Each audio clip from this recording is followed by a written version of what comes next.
Hello students. तो कल तो वो 8 नंबर वाला जो सवाल था वो पूरा समय ले गया था अपना, है ना। सवाल भी तगड़ा था वो।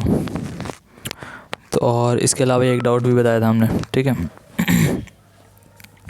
आज अपने को थोड़ी सी 2 नए फॉर्मूले देखने हैं, ठीक है। क्या है समझना, ठीक है। देखो, मान लो ये अपना एक्स अक्ष हो गई, ठीक है। ये अपनी वाई अक्ष हो गई, एक्स अक्ष वाई अक्ष, ठीक है। और मान लो कि कोई सर्कल अपन ने ऐसे बना दिया ये,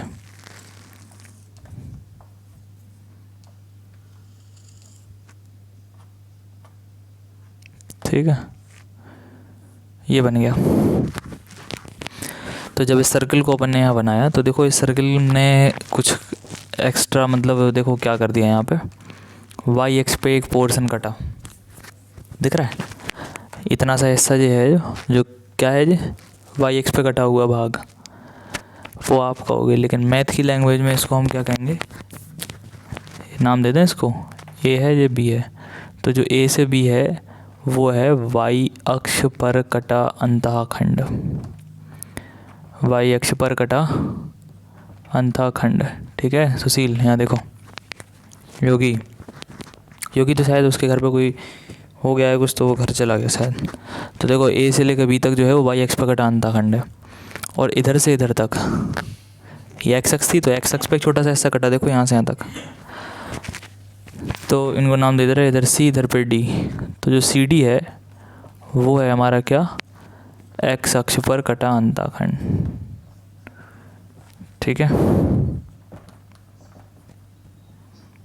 बात समझ में आ रही। तो अंतःखंड का मतलब समझ रहे हो, वाई एक्स पे एक जो टुकड़ा कटा होगा छोटा सा, वो वाई एक्स पे कटा अंतःखंड है। एक्स अक्ष पे जो टुकड़ा कटा होगा वो एक्स अक्ष पे कटा अंतःखंड है, ठीक है। इनके कुछ फॉर्मूले होते हैं निकालने के। क्या तरह फॉर्मूले होते हैं, वृत्ति की इक्वेशन तो आपको पता है ही, अंशुल समझना। वृत्ति की समीकरण क्या होती है अपनी, x square plus Y square plus में 2gx, ठीक है, प्लस में 2fy प्लस में c और बराबर में 0। ये अपनी इक्वेशन होती है वृत्त की, ठीक है, वृत्त की समीकरण। अब अगर ये इक्वेशन अपने पास है, जो कि होती है जनरली सवाल में दी जाती है हमें इक्वेशन, ठीक है। आपसे पूछा जाए एक्स अक्ष पर कटा हुआ अंतःखंड बताओ, या कहा जाए वाई अक्ष पर कटा हुआ अंतःखंड बताओ, दोनों को ही मान बता सकते हैं अपन लोग। एक्स अक्ष पर जो कटा अंतःखंड होगा, ठीक है, एक्स अक्ष पर कटा अंतःखंड, उसका फॉर्मूला होता है 2√g² - c, ठीक है। क्या होता है फॉर्मूला, 2√g² - c। जी समझते हो ना, जी क्या होता है, जो 2 और x के बीच में है वो जी है, समझ रहे, ठीक है, श्रद्धा सैनी। इसी तरह y अक्ष पर जो कटा अंतःखंड है उसका फॉर्मूला होता है 2√f² - c। समझ में आ गई बात। और अंतःखंड के मतलब क्या है वो तो हमने आपको बता ही दिया। अंतःखंड मतलब एक्स अक्ष पे कटा हुआ भाग और एक वाई अक्ष पे कटा हुआ भाग। समझ में आ गई बात। इन दोनों फॉर्मूलों को नोट करो, ठीक है, सब लोग नोट कर लेना भैया जरा।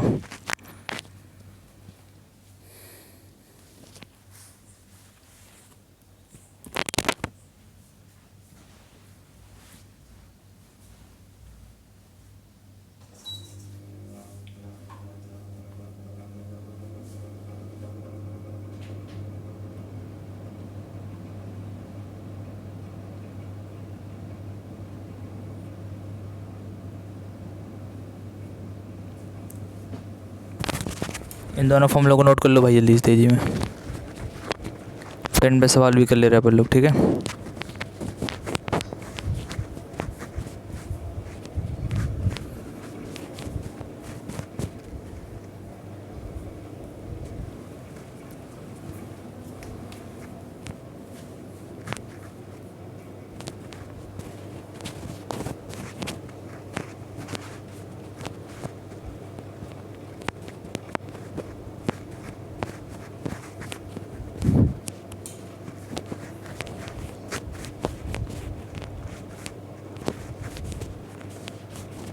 क्लास में बेकार की शैतानी वैतानी मत करा करो, सामने देखो जरा, पढ़ने आयो, पढ़ो और निकलो, समझ रहे?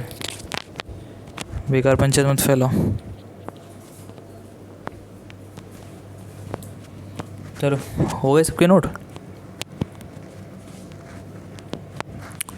रेचारिया, पता नहीं चल रहा तुम्हें आजकल कौन सी टीम से खेल रहा है तुम?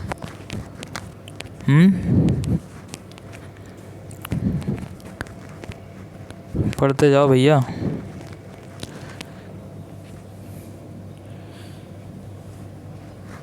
हाँ चलो, जे हटा रहे हैं हम, ठीक है? इस पर सवाल देख ले रहे पहले पर लोग। अब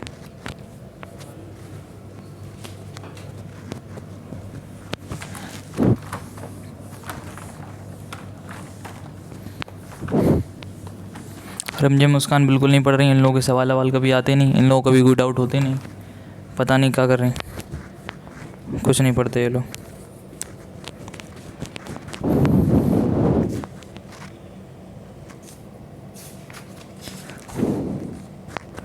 चलो, जैसे 11D एक्सरसाइज है अभी, एक्सरसाइज 11D, ठीक है? 11D का चलो तीसरा देख लो। क्वेश्चन नंबर 3 क्या कह रहा है? अक्षों पर कटे अंताखंड ज्ञात करें। क्या निकालना है? अक्षों पर कटे हुए अंताखंड, यानी कि एक्स अक्ष पर कटा हुआ अंताखंड चाहिए और उसको वाई अक्ष पर कटा हुआ अंताखंड चाहिए, ठीक है? दोनों के फॉर्मूले बता दिए। देखो, याद रखने का तरीका है, जो समीकरण पढ़ी तुमने वृत्त की, x² + y² प्लस में 2gx प्लस में 2fy प्लस में c = 0, उसमें ध्यान से देखो 2gx होता, यानी x के साथ g आता, इसीलिए x अक्ष पर कटा अंताखंड है 2√g² - c। अभी लिखा आपने, देखो कॉपी में। अगर x अक्ष पर कटा अंताखंड होगा तो g कर देना, और अगर y अक्ष पर कटा अंताखंड होगा तो 2 रहेगा वैसे ही, c रहेगा वैसे ही, बस g की जगह f कर देना, क्योंकि वहाँ इक्वेशन में भी ऊपर जो होता है वहाँ पे 2 और y के बीच में f आता है। समझ रहे बात को? तो इस तरह से आप याद रखना उसको। थर्ड वाले क्वेश्चन में कह रहा है कि 3x² प्लस में 3y² प्लस में 14x प्लस में 10y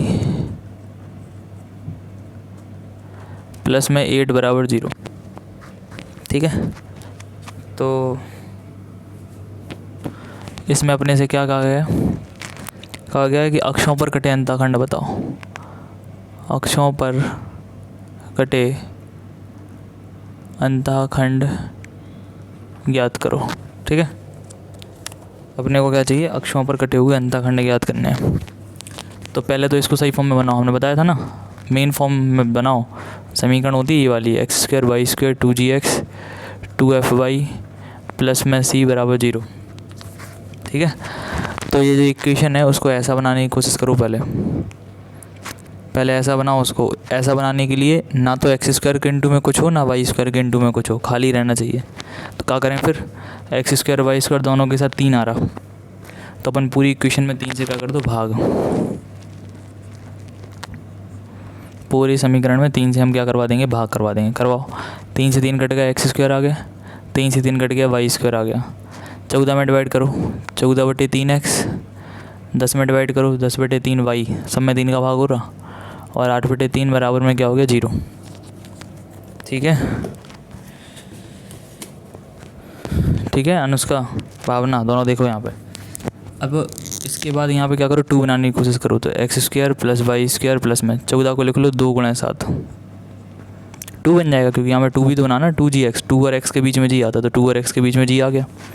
सेम यहाँ पे 2 और y, 10 को 5 लिख लो, समझ रहे? 2 × 5 = 10 फिर से हो जाएगा, ऐसे 7 दूनी 14 हो जाएंगे फिर से।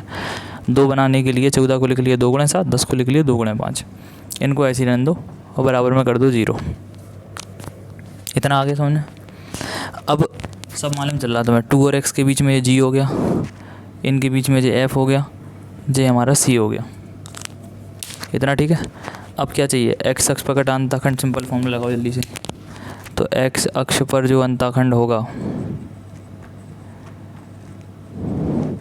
फॉर्मूला होता है 2√g² - c।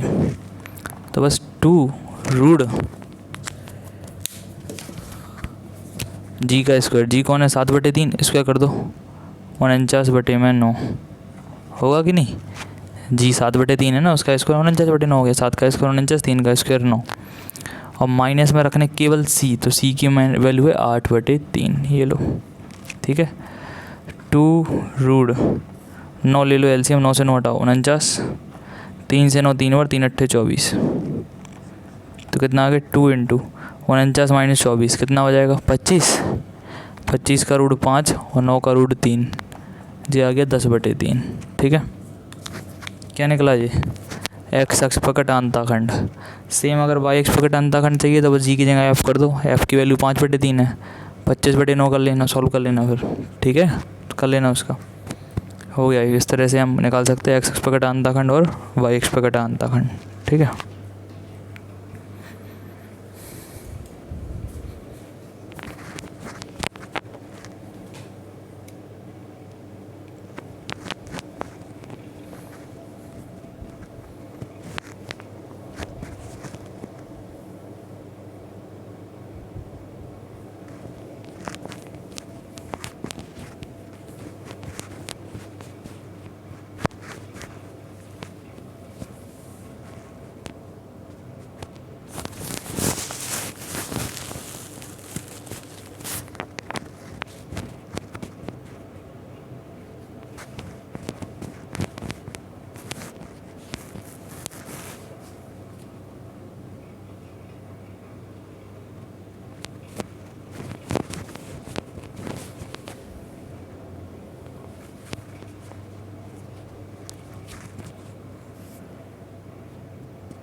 छापो भाई छापो, जल्दी, आसान है ये बिल्कुल।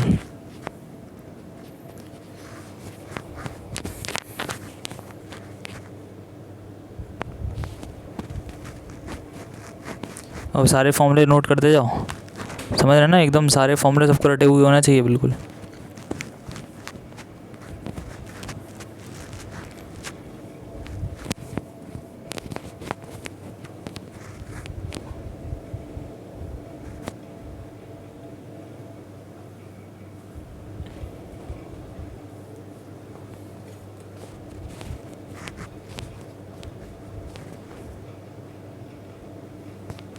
चलो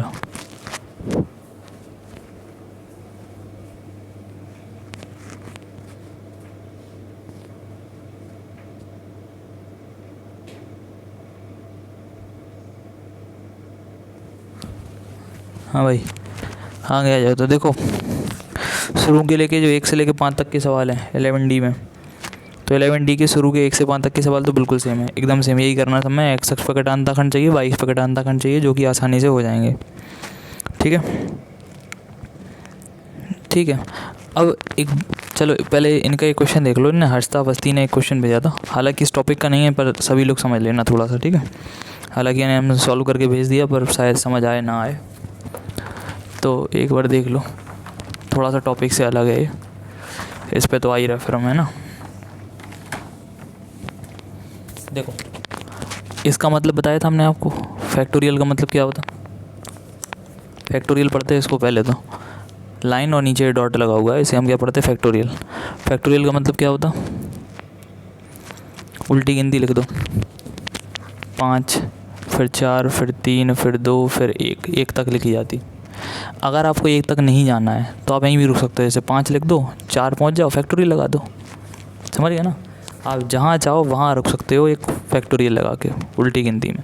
जैसे आपको 5 जाना है, 4 जाना है, 3 तक जाना है आपको, 3 फैक्टोरियल लगा दो, कोई दिक्कत नहीं, समझ गए। क्योंकि फैक्टोरियल ही तो कहता कि उल्टी गिनती जाओ 1 तक, तो 3 के बाद फिर 2 हो रहा होगा, फिर 1 हो रहा होगा, मतलब वही है उसका, समझ रहे बात को। तो फैक्टोरियल का ये मतलब होता है। अच्छा अगर हम उल्टी बात करें, हम जैसे कहें कि 5 × 4 फैक्टोरियल है, मतलब एक ऐसी संख्या लिखी जिसमें फैक्टोरियल है, जैसे फैक्टोरियल यहाँ पे 4 में है, और उसके इंटू में लिखी एक संख्या ज़्यादा, जैसे 4 है तो इधर 5, इन दोनों को मिला के बन जाएगा 5 फैक्टोरियल। जैसे हमने लिखा 6 × 5 फैक्टोरियल, इसको लिख सकते हैं हम 6 फैक्टोरियल, समझ आ रही है बात। अगर हमने लिख दिया 7 × 6 फैक्टोरियल, इसको हम लिख सकते हैं 7 फैक्टोरियल, समझे, इस तरह से। तो क्वेश्चन ये था अपना, समझना, ध्यान से समझना सब लोग। क्वेश्चन था शायद ए एन बराबर में, हाँ, एन इंटू एन फैक्टोरियल, ये था क्वेश्चन, ठीक है। और हमें मान चाहिए A1 plus A2 plus A3 plus में डॉट डॉट डॉट A10 तक, है ना, इसका हमें मान चाहिए।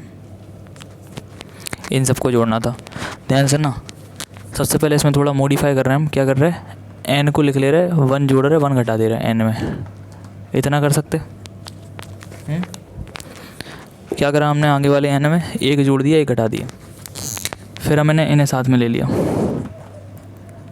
n प्लस 1 n फैक्टोरियल, और n फैक्टोरियल का 1 में n फैक्टोरियल। इन्हें देखो ज़रा ध्यान से, क्या बताया था अभी, अगर 7 गुणे 6 फैक्टोरियल होता तो तुम 7 फैक्टोरियल कर देते, 8 गुणे 7 फैक्टोरियल होता तो उसको 8 कर देते। इसी तरह n प्लस 1, और अगर n है, एक संख्या ज़्यादा नहीं लिखी यार, ये n है, ये n प्लस 1 है, एक संख्या ज़्यादा है, और अगर एक संख्या ज़्यादा होगी तो उसको हम पता है क्या लिख सकते हैं, n प्लस 1 फैक्टोरियल।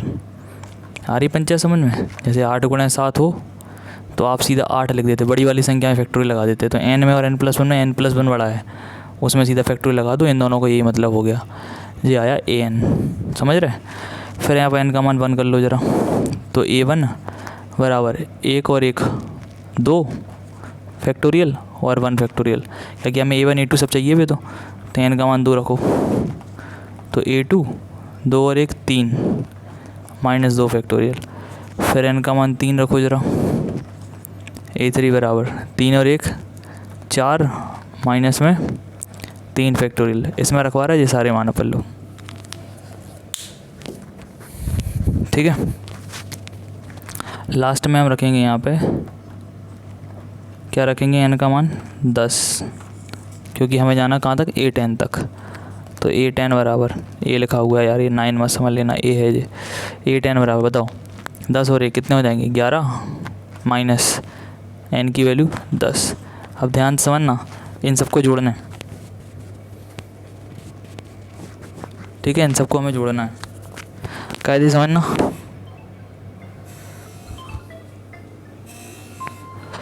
पहले वाले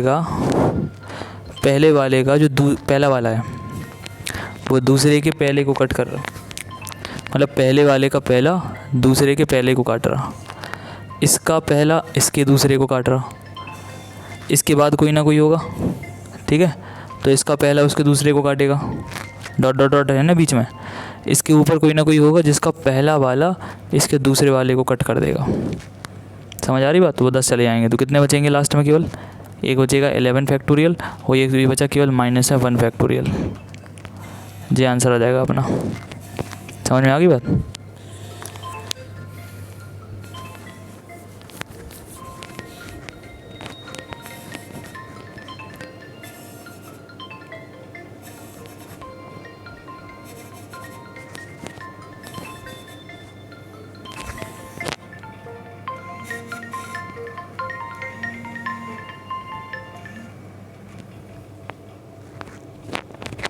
ठीक है, जल्दी से छाप लो इसको। हालांकि ये टॉपिक से हट के था, पर सवाल आसान था, आजकल तो बैंक रेलवे में भी आने लगे ऐसे सवाल, समझ गए ना, बैंक में तो आते हैं, बैंक की मैथ अच्छी खासी आती है, इसी लेवल पे आती।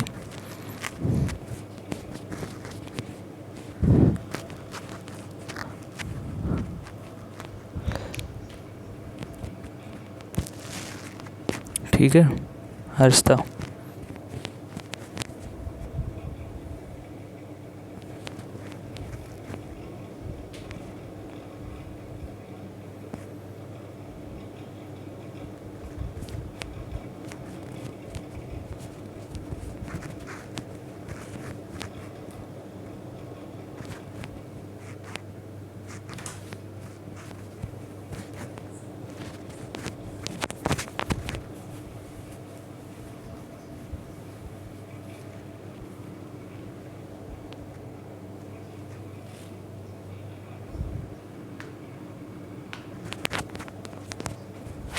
चलिए नोट कर लो यार इसको।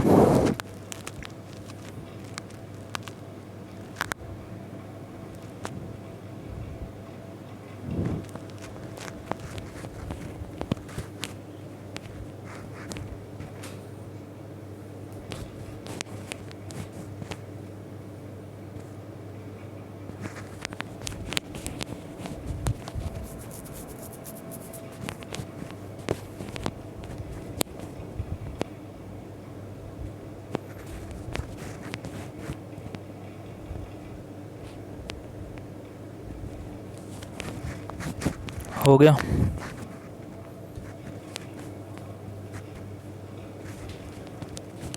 अपने पास कोई भी सवाल आएगा, सवाल बताया जरूर आएगा, थोड़ा सा समय लग सकता है लेकिन चीज़ें बताई जरूर जाएंगी।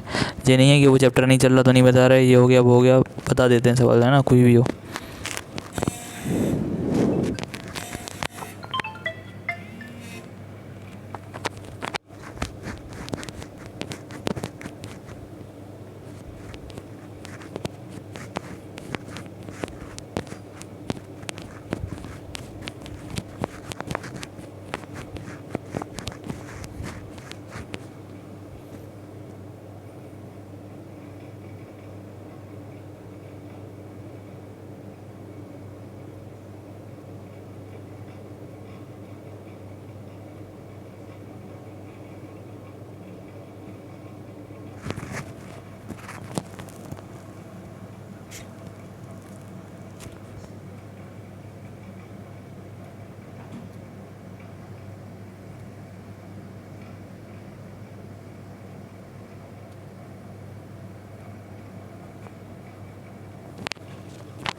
चलो नेक्स्ट आ जाओ।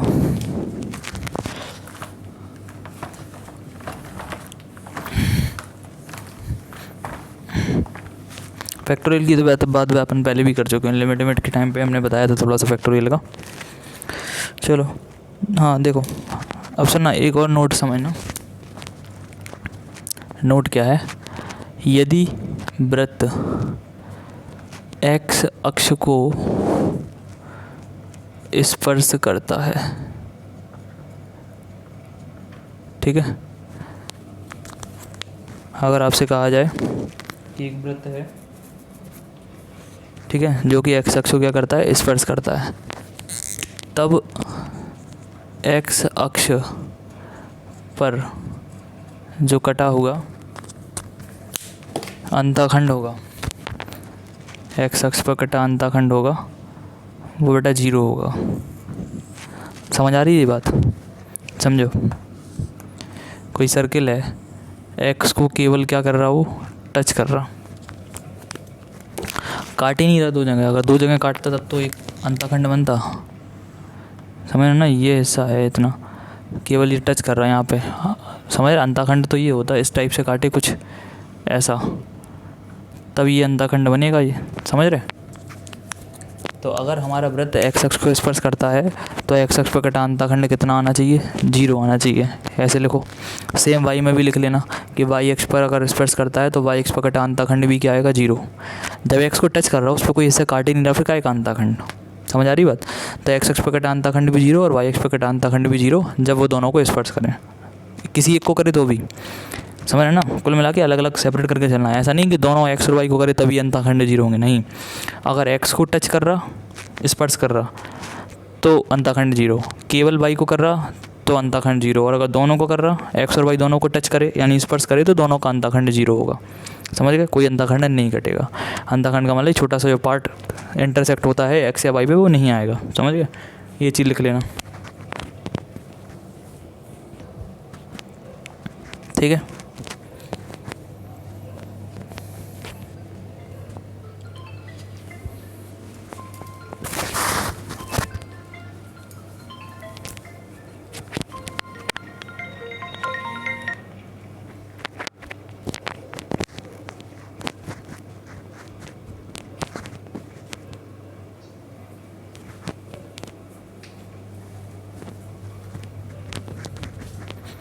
हो गया, चलो नेक्स्ट आ जाओ।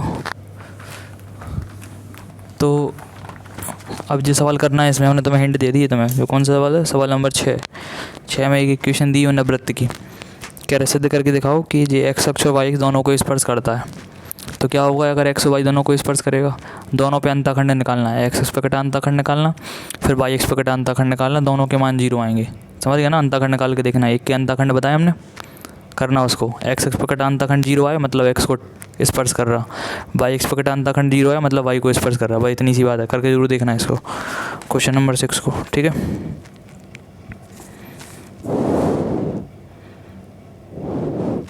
चलो इसको देख ले रहे क्वेश्चन नंबर 7 को, ठीक है। क्वेश्चन नंबर 7, तो 7 में कह रहा उस वृत्त का समीकरण ज्ञात करें जो y अक्ष को मूल बिंदु से 4 इकाई की दूरी पर स्पर्श करता है। देखो y को स्पर्श कर रहा है, वो कितनी दूरी पर कर रहा है, 4 इकाई की दूरी पर स्पर्श कर रहा है, और x अक्ष से अंतःखंड 6 काटता है। मतलब x अक्ष पर एक अंतःखंड काट रहा है, वो कितने इकाई का, 6 इकाई का, मतलब 6 सेंटीमीटर 6 मीटर अंतःखंड जो भी है उनका, ठीक है। उनका यूनिट हमें नहीं दिया तो कोई दिक्कत नहीं है, ठीक है। तो सबसे पहले लिख लो क्या क्या इन्फॉर्मेशन है। y अक्ष को 4 इकाई पर क्या करता है, स्पर्श, ठीक है। और x अक्ष से 6 अंतःखंड, x अक्ष से 6 इकाई का क्या काटता है, अंतःखंड, ठीक है। डायग्राम बना लो सबसे पहले तो, ठीक है। तो इसका डायग्राम कैसा बनेगा, y अक्ष को 4 इकाई पर स्पर्श करने का, तो देखो ये मूल बिंदु हो गया, इससे 4 चल जाओ ऊपर, ये पॉइंट क्या बनेगा, ये वाला पॉइंट x में चले 0 और y में चले 4, समझ रहे ना। अरे x में गई नहीं यार, मूल बिंदु सीधा ऊपर चलते चलेगा, तो y में जा रहा है अब ना, तो x में 0 चले y में 4 चले, यहाँ पे हमें क्या करवाना है, स्पर्श करना है, और x अक्ष पे काटेंगे एक अंतःखंड, ठीक है। तो कुछ ऐसा सर्कल फॉर्म बनेगा, देखो हो गया, यहाँ से लेके यहाँ तक ये 6 है, समझ रहे, और ये बना एक कोई पॉइंट है स्पर्श बिंदु, ठीक है। ये लेंथ अपनी 6 है, x अक्ष पे कटा अंतःखंड। क्या पूछ रहा अपन से, वृत्त का समीकरण ज्ञात करें, ठीक है।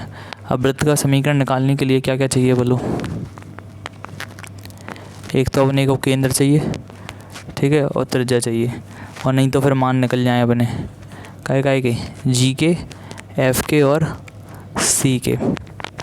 चलो ठीक है, देखो चूँकि y अक्ष को क्या कर रहा है, ये स्पर्श करता है, ठीक है, y अक्ष को स्पर्श करता है, तो क्या होगा, y अक्ष पर अंतःखंड 0 होगा, तो y अक्ष पर जो अंतःखंड है वो एक्चुअली 0 हो जाएगा, ठीक है। y अक्ष पे जो अंतःखंड है वो हमारा क्या हो जाएगा, 0। अब y अक्ष पे अंतःखंड का होता अपना एक फॉर्मूला, क्या फॉर्मूला था, 2√f² - c बराबर 0। अब 2 तो चला गया तुम्हारा 0 में, और रूट हटा के अगर 0 पे लगा दो तो फ़र्क नहीं पड़ना, यानी कि f² - c बराबर 0, या चलो f² बराबर -c यहाँ भेज दो +c, चलो ये लो एक इक्वेशन तैयार हो गई, इसको समीकरण नंबर 1 मान लो, ठीक है।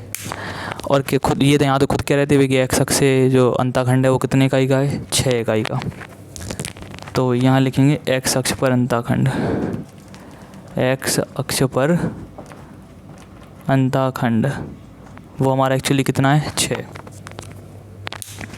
x अक्ष पर जो अंतःखंड है वो हमारा कितना है, एक्चुअली 6। तो क्या फॉर्मूला होता है x अक्ष पर कटे अंतःखंड का, 2√g² - c बराबर 6।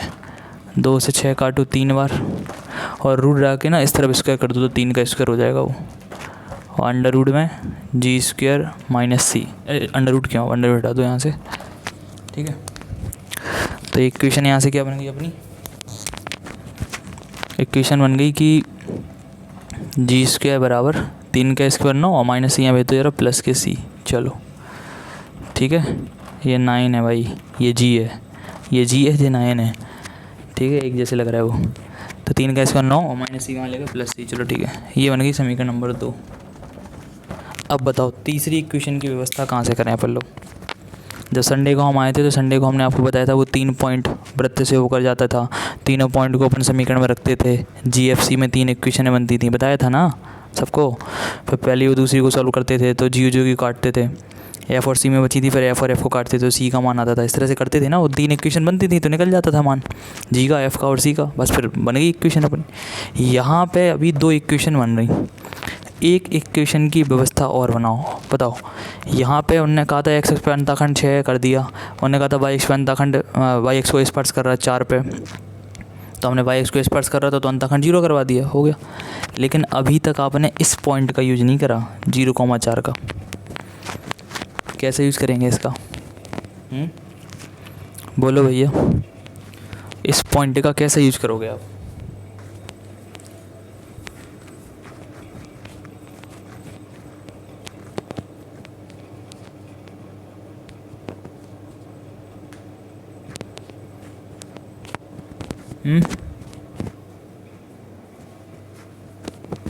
देखो भैया, ये पॉइंट जो है वो वृत्त पे स्थित है। अंतःखंड कट रहा नहीं कट रहा वो अलग बात है, लेकिन पॉइंट वृत्त पे तो है। ये जो आप सर्किल बना रहे हैं, इसी सर्किल पे तो है ये बिंदु, कौन सा? 0,4। तो क्या लिखोगे? चूँकि 0,4 वृत्त पर स्थित है, अतः उसे क्या करेगा? संतुष्ट करेगा। आ रही पंचायत समझ में? ठीक है, उसे संतुष्ट करेगा। किसको संतुष्ट करेगा? वृत्त को। अब वृत्त की इक्वेशन बता दूँ, x² y² 2gx 2fy + c बराबर में 0। अब x की जगह रखवाओ 4 और y की जगह कितना रखवाओ? 0। करो, 0 करोगे x की जगह 0 हो गया ये तो। y को 4 कर दो, 4 का स्क्वायर 16। फिर x को 0 करोगे, 0 इंटू समथिंग पूरा 0। y को कितना करना? y को 4 करना है, तो 4 दूनी 8, 8f प्लस c रहने दो बराबर में क्या रहने दो? 0। ठीक है, कितना आ गया? समीकरण नंबर 1 से बताओ c बराबर कितना रख सकते हैं? f²। यहाँ रख दो c की वैल्यू f², तो 16 प्लस में 8f प्लस में c की वैल्यू कितनी? f², और बराबर में कितना हो गया? 0। द्विघात समीकरण बन गई है ना? इतना नोट करो, और ये यहाँ से द्विघात समीकरण सॉल्व करके ज़रा f का मान बताओ कितना आएगा। एक मान निकल आया फिर तो बस तेज़ी में निकल आएंगे सारे।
चलिए नोट कर लो भाई तेज़ी में,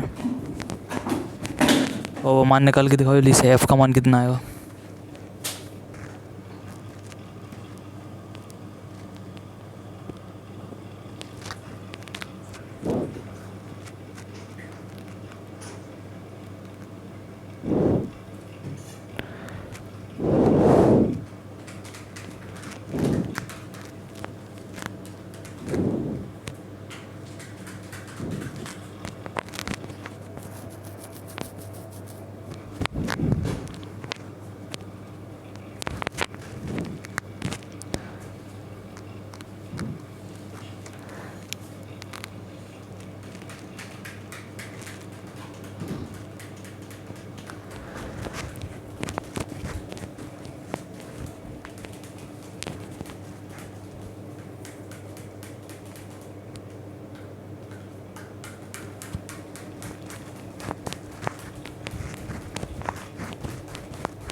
चलो हो गया, नोट तो हो गया होगा।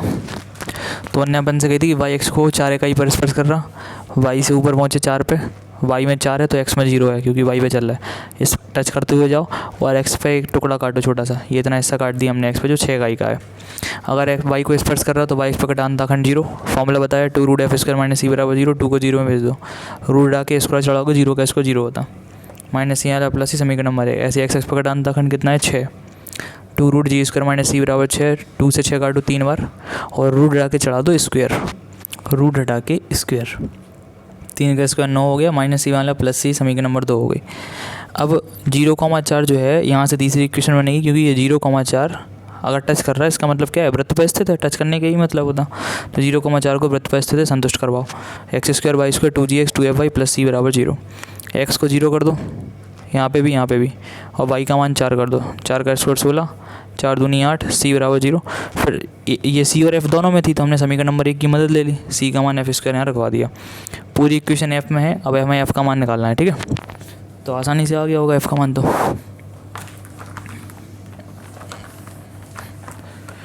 कैसे आएगा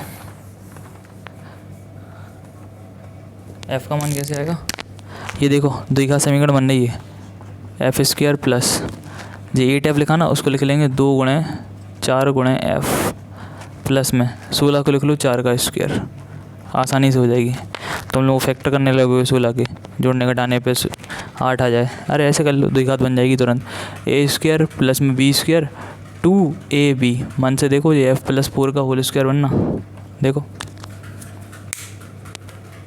बना कि नहीं, एफ स्क्वायर फिर 4 का स्क्वायर फिर 2ab से 2f4, ये देखो समझ गया ना, a प्लस बी का होल स्क्वायर वही बन गया ये।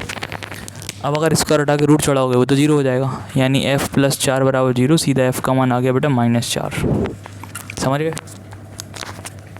f का मान आ गया अपने पास, ठीक है। अगर f आ गया तो c आ जाएगा, क्यों, समीकरण नंबर 1 से, समीकरण नंबर 1 से बोले एफ स्क्वायर बराबर क्या था c, f बराबर -4, स्क्वायर कर दो 16 बराबर में कितना आ जाएगा c, ठीक है। फिर आ जाओ समीकरण नंबर काय में 2 में, समीकरण नंबर 2 से, ठीक है।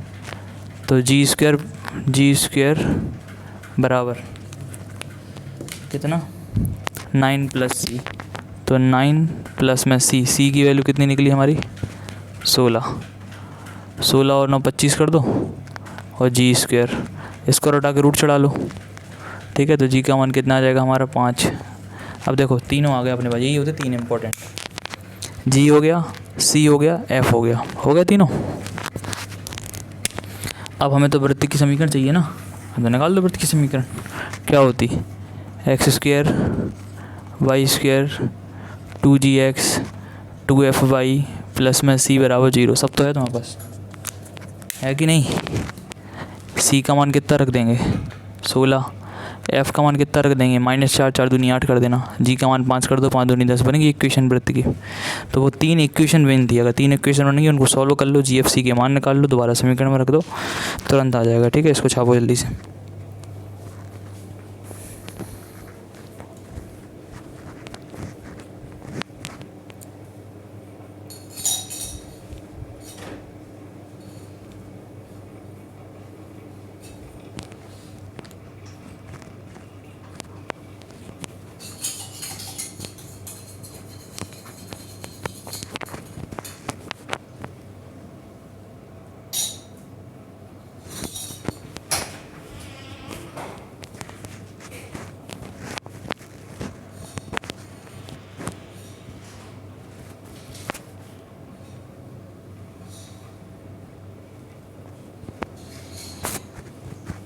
छाप लो भैया जल्दी।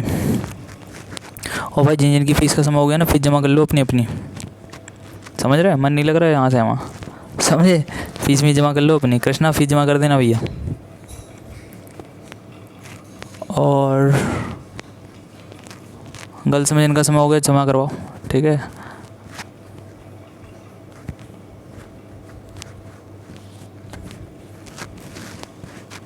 अनुष्का आपका भी समय हो गया होगा दोबारा देने का, है ना, फीस सबमिट करो जल्दी से अपनी, देख लेना, ठीक है, जितनी भी डेट हो आपकी। और भी जो लोग हैं सब अपने अपनी फीस सबमिट करना, ठीक है भैया। अच्छा एक सवाल में और इंटर ले लो ज़रा, उसको करना, इसको हटा रहे हैं हम, ठीक है।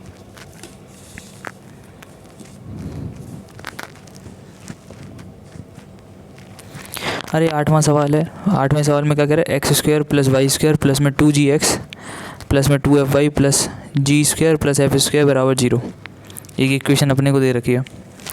कह रहे हैं उनके गुणांकों के बीच में संबंध बताओ। गुणांक का मतलब ये होता है, गुणांक का मतलब जी, एफ और सी, समझ, यही गुणांक होते हैं, ठीक है। कौन कौन, जी, एफ और सी। जबकि वाई अक्ष वृत्त को स्पर्श करे। अबे क्या फ़र्क पड़ता है, वाई अक्ष वृत्त को स्पर्श करे चाहे वृत्त वाई अक्ष को स्पर्श करे। क्या कंडीशन बताई तुम्हें, वाई अक्ष पे कटा अंतःखंड 0 करना है, समझ गए। यानी कि जो तुम्हारा जो 8वां वाला सवाल है उसमें देखो ऐसी लिखी इक्वेशन, एक्स का वाई स्क्वायर 2gx 2fy और प्लस में बस लास्ट में यहाँ पे सी नहीं करके उन्होंने कर दिया जी स्क्वायर प्लस एफ स्क्वायर। अब थोड़ा दिमाग से काम खेलना, नहीं तो काम में तो सी दिख ही नहीं रहा। जरूरी नहीं है हर बार सी दिखे, सी का मतलब होता है कांस्टेंट। जो तो तुम्हारा जी है जो जानते हो तुम, जे एफ है जो पूरा काम करेगा सी का, समझ आ रही बात। ये जो जी स्क्वायर प्लस एफ स्क्वायर है ये पूरा काम करने का करेंगे सी का। सी का मतलब होता है कांस्टेंट टर्म जिसमें ना तो एक्स हो ना वाई हो, तो ये पूरा का पूरा हमारा काम करेगा किसका, सी का, समझ गए बात को। तो बस फिर फॉर्मूला लगा लेना, वाई एक्स पे कटा अंतःखंड क्या होता है 2 रूट एफ स्क्वायर माइनस सी, तो जे एफ स्क्वायर हो जाएगा माइनस में सी जे हो जाएगा, बराबर कर देना 0, ठीक है। उस तरह से आ जाएगा वो, ठीक है। 9वें में ऐसे करना है, एक्स एक्स को स्पर्श कर रहा है तो लैम्डा का मान बताओ, कर देना। एक्स एक्स को स्पर्श कर रहा है ना, तो एक्स एक्स पे कटा अंतःखंड 0 करना, अपने आप लैम्डा निकल आएगा, ठीक है। चलो 10th नंबर हम देख लेंगे कल, ठीक है। चलो आज के लिए इतना ही रहने दो, काफ़ी है।